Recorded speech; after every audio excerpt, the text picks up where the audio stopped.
দেখেন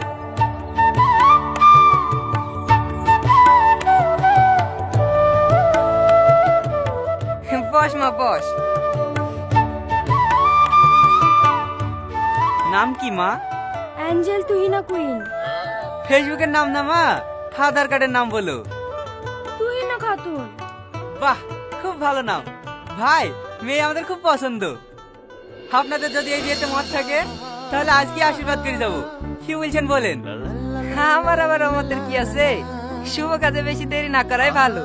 lane lane, আশীর্বাদ করি ফেলেন।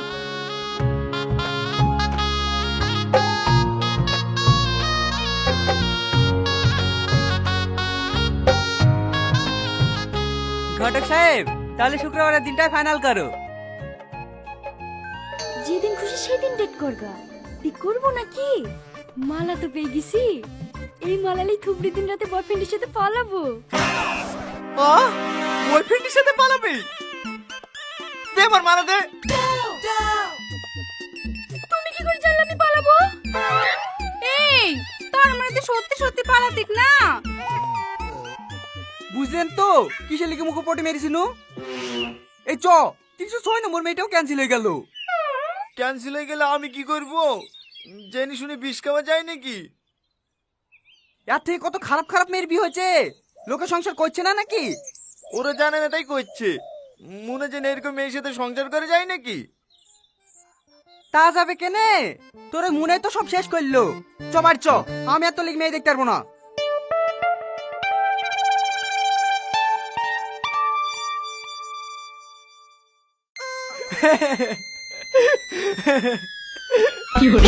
চলো, এমনি তোমার বিয়ে হয়েছে না আর তুমি দাঁত কালাইছো।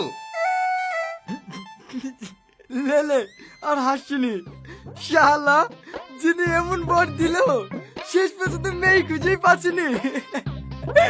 দেখ, তোর হাসির আমার ভালো লাগছে না। এমনিতে আপদ তবা করে ফেলিছে। আমার লেগে প্রথম মেয়ে দেখতে যাবে না। তুই কি আমার ব্যবস্থা করবি নাকি এইভাবে সারা জীবন আইবুড়ো হয়ে থাকতে হবে? আরে না না, আই বড় হয়ে থাকবি কেনে?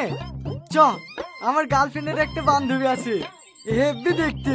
ওর সাথেই তো সেটিং করে দেবো। প্রেম করেই অমনি বিকেটে ফেলবি। সত্যি বলছি ভাই? আরে হ্যাঁ, তুই আমার ছোটবেলাকার বন্ধু, তোর জন্য এইটুকু করতে পারবো না? দাঁড়া, সালমাকে ফোন করে বলে দিই আর বান্ধবীকে সিদ্ধির সঙ্গে করে নিয়ে আসতে। হ্যালো, কি করছে জান? এই তো বসে বসে তোমার কথাই ভাবছিলাম।